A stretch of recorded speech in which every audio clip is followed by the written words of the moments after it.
You owe Derek an apology. That was the first thing Nicole said when I walked through the door after a 12-hour shift. No hello, no kiss, just that. Her voice had that specific kind of fake calm women use when they've already decided you're wrong, no matter what comes out of your mouth. I set down my lunchbox on the counter. I owe him what now? She crossed her arms, leaned on one hip, eyes narrowed like a disappointed guidance counselor. You embarrassed him at the barbecue. You acted jealous and made a scene. I blinked slowly. You mean when he put his hand on your back and left it there like he was reading Braille? Don't twist it. He was being supportive. I had just told him about my promotion. I chuckled, one of those dry, humorless laughs that barely leaves the throat. Supportive, right? I must have missed the part where rubbing your lower spine counts as workplace congratulations.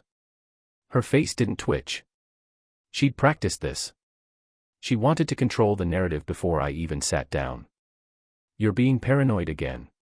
Derek is my best friend. You've always been insecure about that. Ah, there it was. The word, insecure. The magic bullet. It's the equivalent of a chess player calling you bad at the game right before sliding your queen off the board. No matter what you say next, you've already lost. Still, I just stood there, silent, watching her. I wasn't angry. Not in the way she expected. No shouting, no finger pointing. Just a strange sort of stillness blooming inside me. The kind of stillness that doesn't rise. It calculates. Okay, I said. She blinked. Okay. I'll apologize. You're right. I wish I had a camera on her face at that moment. It didn't light up with gratitude. It twitched slightly, like she couldn't figure out why I was being so calm. Like the playbook didn't cover this scenario. But she covered it quickly with a bright smile, like she'd just won something. That means a lot, she said, stepping forward to kiss me on the cheek. Her tone softened. I just want things to be easy again. I nodded but didn't kiss her back. Yeah, I muttered. Me too. She didn't notice, or pretended not to. Now, look, I'm not the type to explode or throw accusations. That's not my style. But something in that exchange stuck in my throat like a fishbone. Something didn't sit right. The way she was trying to turn my discomfort into his embarrassment. The way she needed me to be the problem so she didn't have to explain him. That's the kind of thing that eats a man from the inside out if he doesn't address it. Not with rage, with precision. That night, while Nicole scrolled through her phone beside me in bed, I just lay there in the dark, pretending to sleep. But I wasn't sleeping. I was listening. Every faint giggle, every click of the keyboard. She didn't notice me not breathing. Didn't notice me not blinking. And when she finally turned over, setting the phone on the nightstand and muttering "good night" like we were roommates, I just watched the ceiling fan spin. I wasn't thinking of what to say to Derek. I was thinking of how this whole thing started feeling less like a marriage and more like a carefully curated PR campaign I didn't consent to star in. She wanted me to apologize to the man who put his hand on her like she was an asset. Fine. I would. But not the way she expected, and not for what she thought. The next few days were quiet.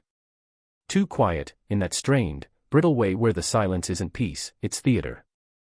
Nicole floated through the house, humming under her breath, setting her phone screen down more often than usual, like she'd just discovered discretion after 10 years of oversharing. She'd started calling Derek by name more often in casual conversation, as if name-dropping him enough would normalize it. Derek said the funniest thing at lunch, she'd say while stirring her coffee. Or, Derek helped me fix that glitchy spreadsheet. He's such a lifesaver. I'd nod, chewing toast or sipping coffee, giving her exactly what she wanted. Passive acknowledgement. What she didn't know was that I'd stopped listening to her words. I was watching her eyes. You can tell a lot by how someone looks at their phone. Some people look at it like a tool. Nicole started looking at it like it was breathing. She'd smile at it, not big or theatrical, just a small, private curl of the lip that didn't belong to anything in the room. I'd be sitting 2 feet away and still feel like I was watching someone rehearse intimacy with a ghost. Then one Thursday night after dinner, she headed to the shower. Said she'd be quick. Her phone buzzed once on the counter. Then again. The screen lit up just briefly enough to catch a preview. You looked amazing today. No name, just a contact photo that had been conveniently replaced with the generic gray silhouette and 2 letters, D. I'm not a reckless man. I don't snoop. Not usually. But there's a difference between paranoia and pattern recognition. I picked up the phone, thumbed the screen, and it opened without a passcode. That part told me everything I needed to know. She didn't feel like she was hiding something because, in her head, it wasn't cheating. Not really. There weren't naked pictures, nothing that would scream affair to a jury. But what I found was worse in a way. It was curated affection. Digital breadcrumb trails, pictures of her at work, selfies from her car, inside jokes buried in threads of "you get me" texts, voice notes with him laughing, her calling him "you jerk" when he teased her about a dress, screenshots of memes just between them. Harmless, right? That's what they always say. Except it wasn't harmless. It was familiar. It was ours, once. I didn't flinch, didn't rage. I scrolled for 20 minutes, capturing timestamps, taking screenshots like I was a surveyor logging erosion damage. Then I opened my email, created a private folder, and sent everything to myself.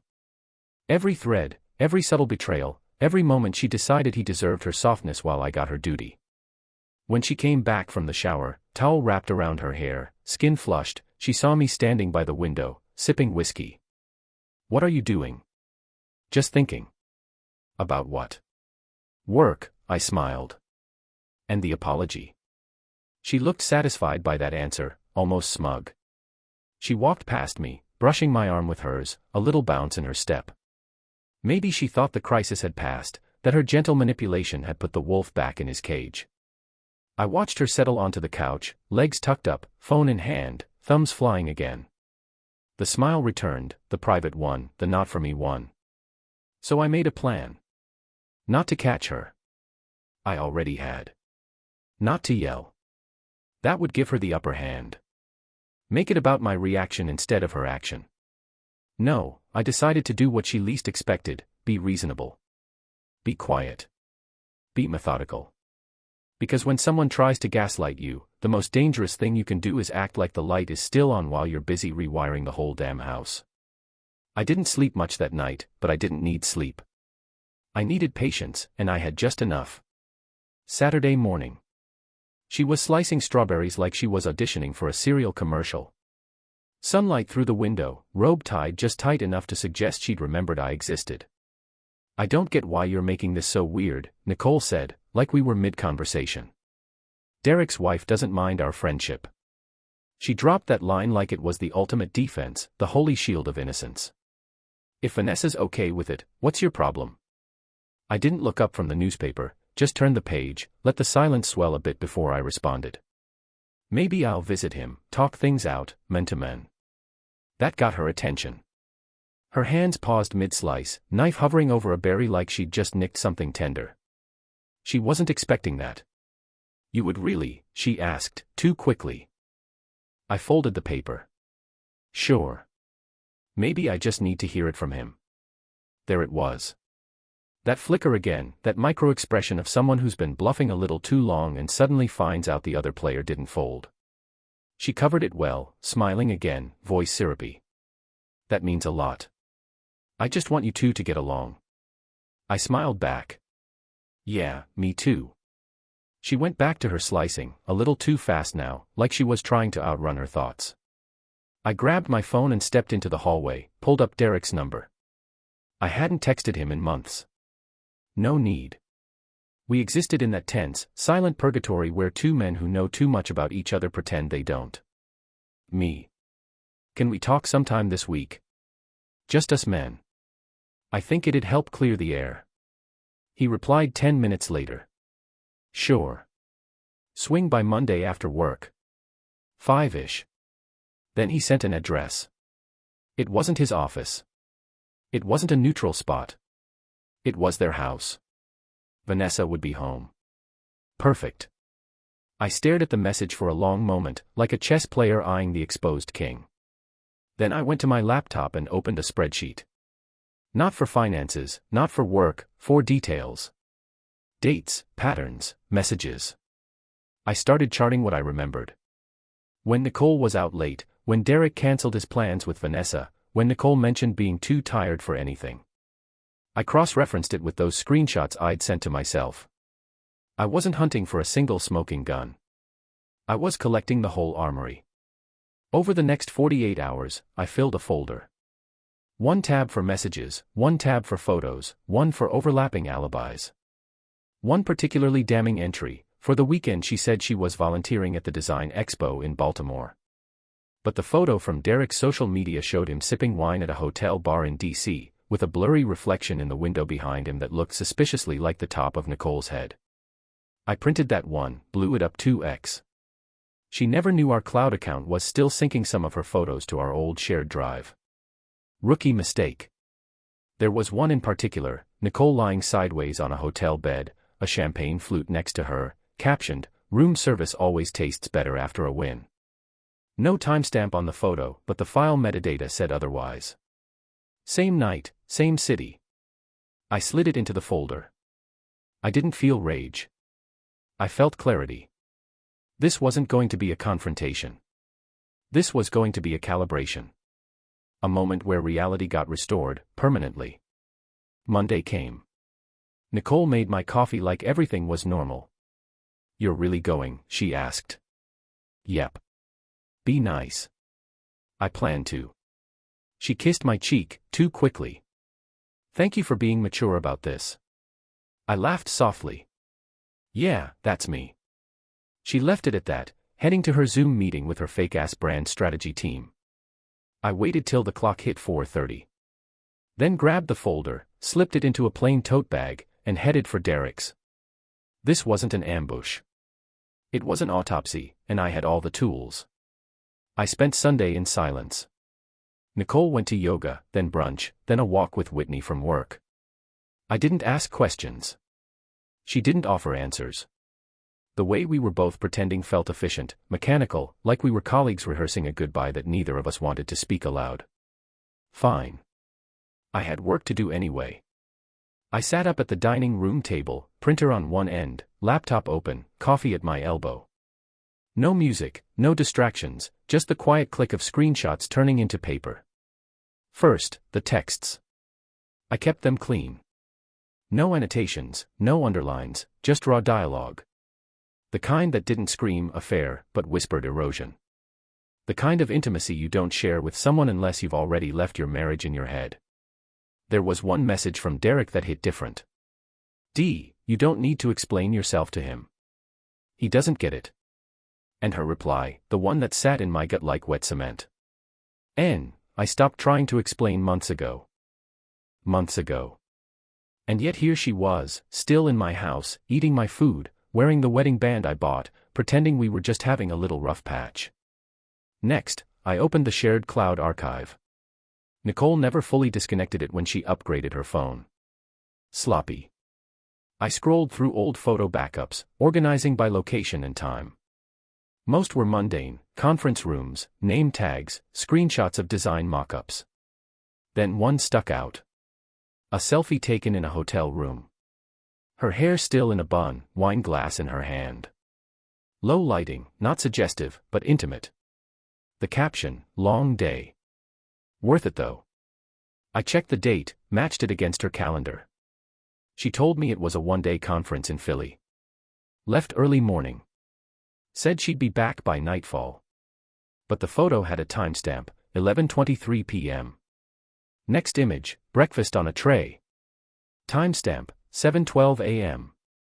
She hadn't come home. She never even told me. And then another photo I didn't expect to find. Not taken by her, but saved from a shared album she'd forgotten to unlink. Group shot, business casual, name tags, booth signage in the background. Derek off to the side with one arm around her shoulders. Nicole leaning into him slightly, laughing. It wasn't the pose. It was the comfort, the ease, the kind you don't fake with someone who's just a friend. I ran it through metadata check. Same location, same weekend. I kept printing. I found their Spotify share, list of songs they'd both liked, exchanged, even added to a "Work Hustle Vibes" playlist. Except none of those songs had ever played in our house. I printed that list, too. Then I made a timeline. Not detailed, just enough to make it visual. A line through our last 8 months. Where she'd gone, when she'd changed, when Derek's name started appearing more, and mine started appearing less. I didn't write a single angry word. This wasn't a manifesto. It was a presentation. By 6 p.m., I had 3 neatly organized sections: communication, location overlap, and inferred intimacy. No accusations, just facts. Facts with dates, visuals, and silence. It's the silence that breaks people. The moment they see you haven't screamed. Not because you're weak, but because you're already gone. I slipped it all into a cheap manila folder. Not a briefcase, nothing formal, just something boring, disposable. The folder wasn't for Nicole. And it sure as hell wasn't for Derek. It was for Vanessa. She was the variable no one had accounted for. The civilian casualty, the bystander, the one woman in this entire equation who deserved the truth. I don't know her. We've only met in passing, maybe twice. Polite smiles, holiday body waves. But I remember her eyes, alert, kind, a little tired. The kind of tired that comes from carrying a house while your husband plays harmless emotional support guy to another woman. They always say it wasn't physical. As if that's some badge of honor. As if dragging someone through a slow burn emotional affair doesn't poison just the same. Let them explain it to her. Let her decide what kind of marriage she's been living in. That night, Nicole asked what I wanted for dinner.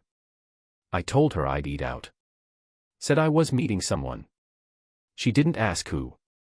I guess she assumed it was Derek. She was half right. Derek lived in a split-level suburban thing that screamed, "We're doing fine," in that fake HDTV sort of way. Beige vinyl siding, ceramic house numbers, seasonal wreath on the door.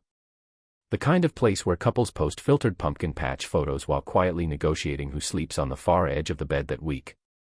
I parked across the street, engine off, folder on the passenger seat. I just sat there for a minute, watching the porch light flicker to life automatically, timed like everything in his world, probably synced to his thermostat.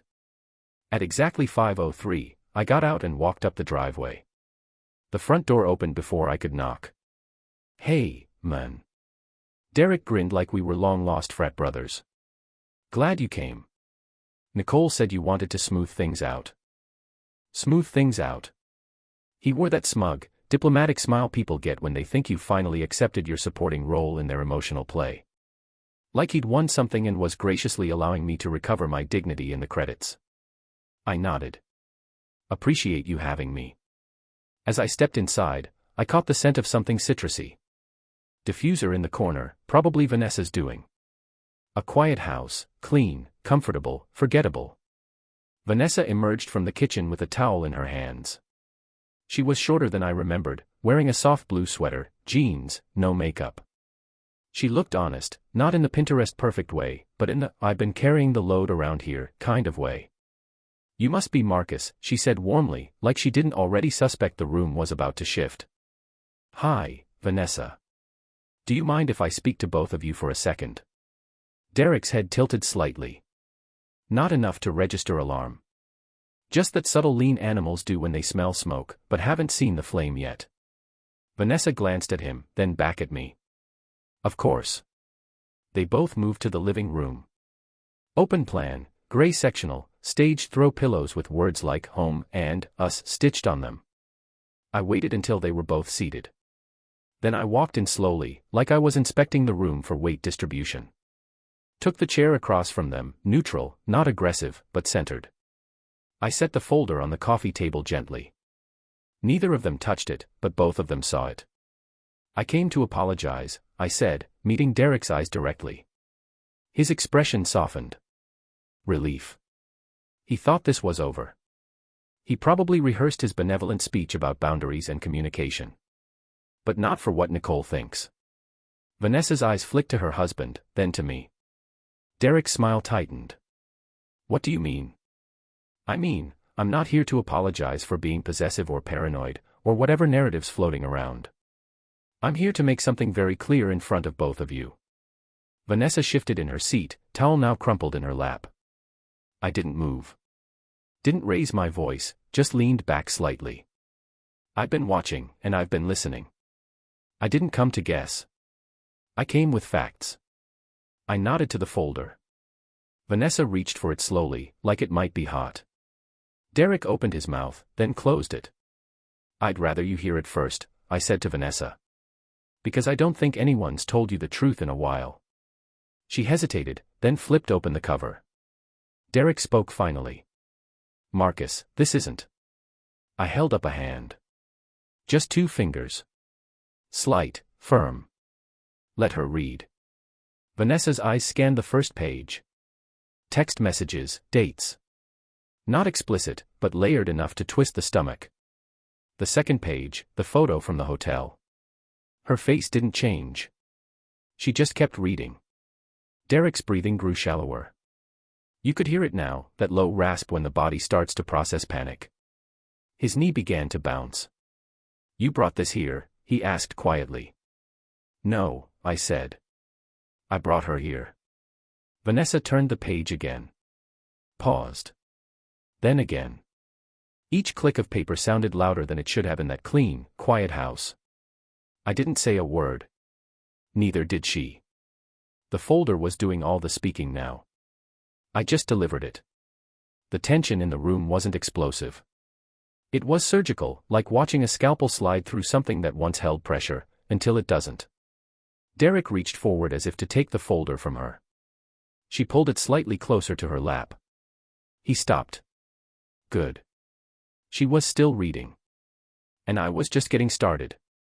Vanessa's hands trembled slightly as she turned the next page, but her face remained composed. Not blank, composed. That quiet, terrifying calm that only surfaces when someone's soul has slipped into shock, and the body is still pretending everything's fine. I watched her, not because I needed to see the damage, but because she deserved someone in the room who wasn't lying to her. Then I said it. Vanessa, I began, my voice level, almost gentle. I'm sorry you had to find out this way. She didn't look up, but I saw her blink once, slowly. That's when I knew she heard me. I turned to Derek. He was already looking at me. Not angry, not defensive, just white. Pale in that washed-out way that only comes from sudden exposure. He looked like a man who'd just realized the door he walked through doesn't lead back.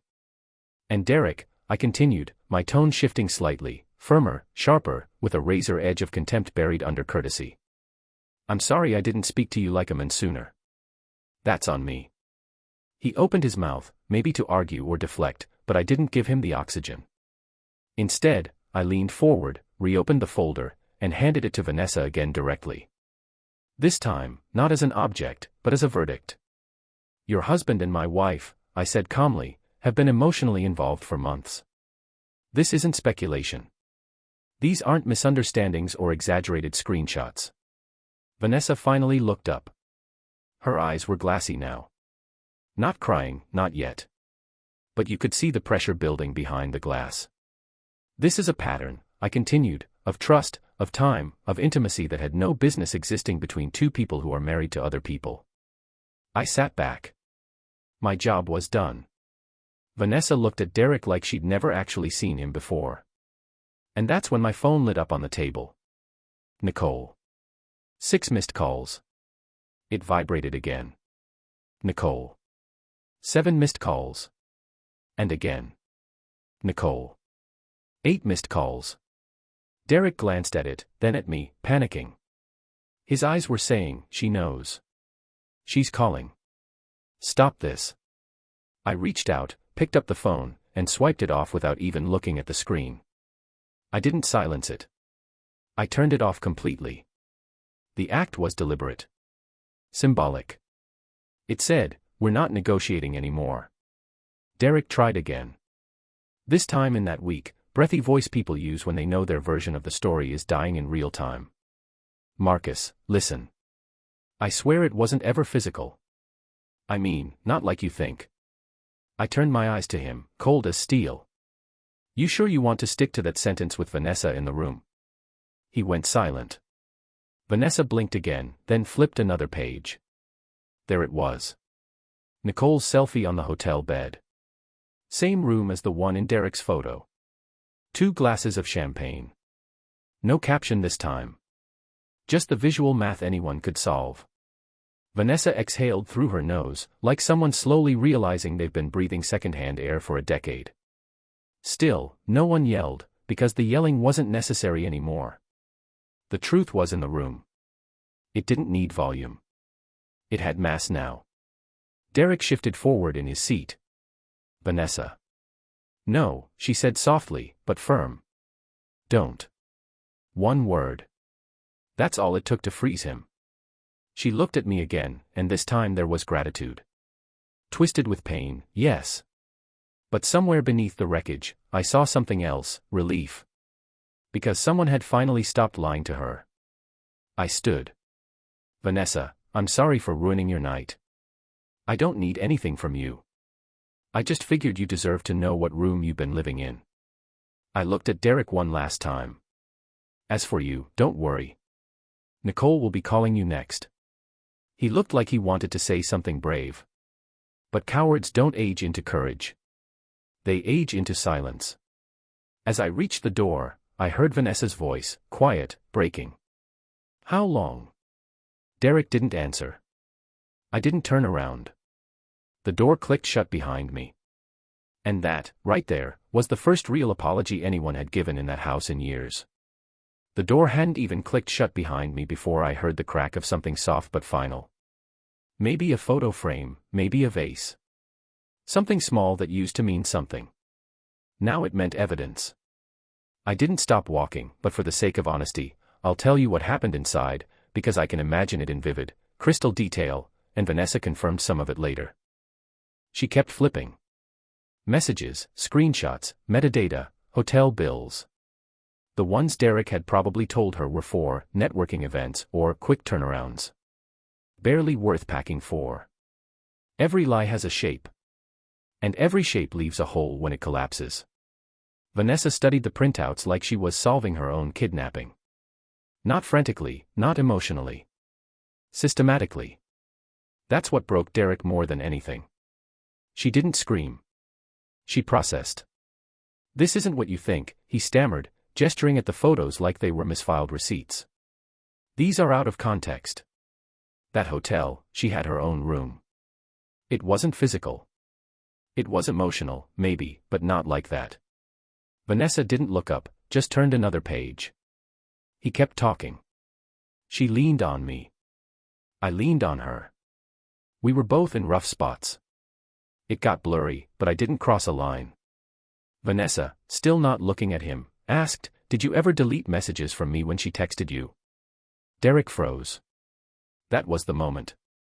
Not the hotel invoice. Not the picture of Nicole in his car wearing his hoodie. Not even the voice memo where Nicole giggled, "Can't believe we almost got caught in that elevator." Your face was priceless. No. What cracked the shell wide open was that question. Did you erase me for her? Because that's not something you do for just a friend. Derek tried to shift again. Vanessa, baby, please. You know me. You know my heart. I never meant. You never meant for me to find out, she cut in. And then she whispered it. I want him out of this house. That sentence didn't shake the walls. It dismantled the foundation. Derek's jaw unhinged like he was about to launch into another excuse. But the words died. His mouth moved. His eyes scrambled across the room, looking for something to cling to. Nothing. No grip left. She didn't scream. She didn't sob. She just set the folder down on the couch beside her and stood up, like her bones had suddenly remembered they weren't made of compromise. I want you out, she said again. He stayed seated, hoping inertia would buy him mercy. She turned and walked down the hall without another word. When she came back, she dropped a duffel bag at his feet. He hadn't packed it. She had. That's when he realized she'd suspected something for longer than he wanted to believe. He stood slowly, arms limp, lips parted like a child caught stealing. But Vanessa didn't even look at him. And I? Well, I was already outside by then. No victory speech, no moral high ground, no cinematic one-liner. Just the crisp air of early evening, and the sound of one life unraveling behind me. I didn't even feel triumphant. It wasn't satisfaction. It was symmetry. 2 people had built something dishonest behind my back. I just walked it into the light. I got in my car and didn't start it right away. Just sat there, hands on the wheel, watching the reflection of the house in the rearview mirror. Derek didn't come running out after me. Vanessa didn't chase me down to say thank you. Good. This wasn't about me being a hero. This was about cutting the wire that fed 2 people's delusion and walking away while they stared at the smoke. I didn't take the folder with me. I left it on the table. Because I wasn't the one who needed the proof anymore. The house smelled like lemon cleaner and desperation. Nicole always cleaned when she was nervous. Not real cleaning, the cosmetic kind. Surface wipes, oversprayed countertops, neatly folded throws. A silent, frantic ritual to create the illusion that nothing's wrong. She was pacing near the front door when I walked in. Hair tied up like she hadn't left the house. No shoes, just socks sliding over the hardwood as she stopped dead in her tracks. Where were you? Her voice was sharp but brittle. She was expecting a lie. Some forgettable excuse that would give her space to keep pretending. Apologizing, I said, setting my keys down slowly on the side table. She squinted, mouth twitching into a half-smile. The kind people wear when they think they've just heard a punchline but haven't caught the joke yet. Apologizing. To Derek. MHM. I nodded, slipping out of my jacket. For what exactly? She tried to sound casual, but I could hear it. That hitch behind her throat. Something was off, and she knew it. Like a tightrope walker realizing halfway across that the tension in the rope had changed. I told him the truth, I said, walking past her toward the living room. In front of Vanessa. Silence. Then footsteps behind me. Quick now. You what? She caught up to me, grabbed my arm. What truth? I looked down at her hand on my sleeve, then back at her face. Red-cheeked, wide-eyed. A little smudge of mascara on her bottom lid. She hadn't cried yet, but her body knew it was coming. I didn't raise my voice. I didn't flinch. I told him what's been happening, what I've seen, what I found. I showed Vanessa. And there it was, like watching glass spiderweb from the center out. Her face didn't shatter. It cracked. Slow. She stepped back. You told Vanessa. I nodded. You ruined everything. Now the tears came. Instantly. No build-up, a faucet twist. Drama on demand. But not the wailing kind. These were tears of strategy, damage control, manufactured grief. You don't understand, she said, pacing again.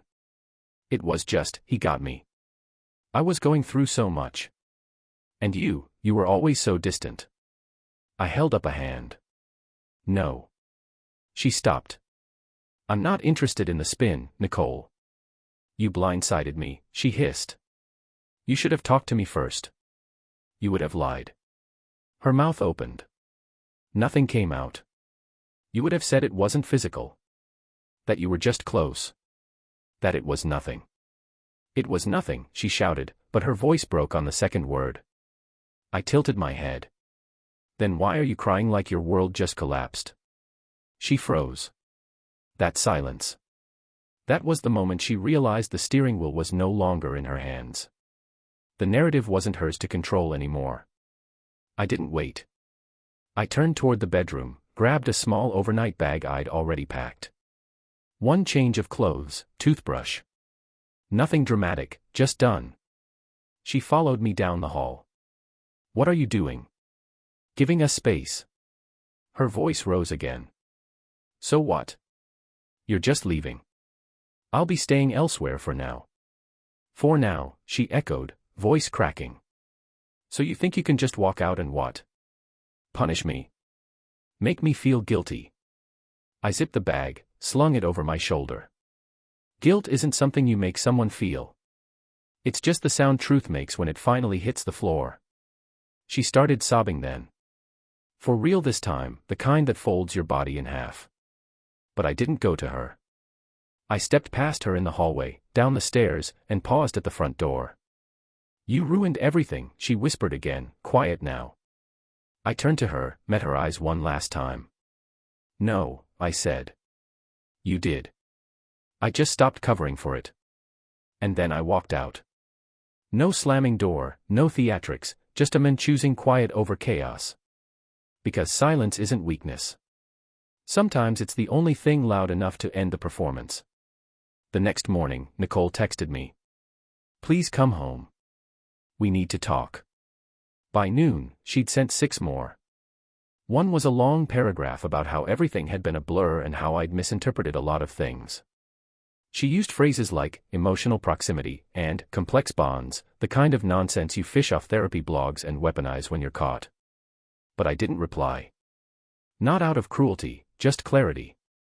She tried calling too, left voicemails that sounded rehearsed. Pauses in the right places, shaky breaths to sell remorse.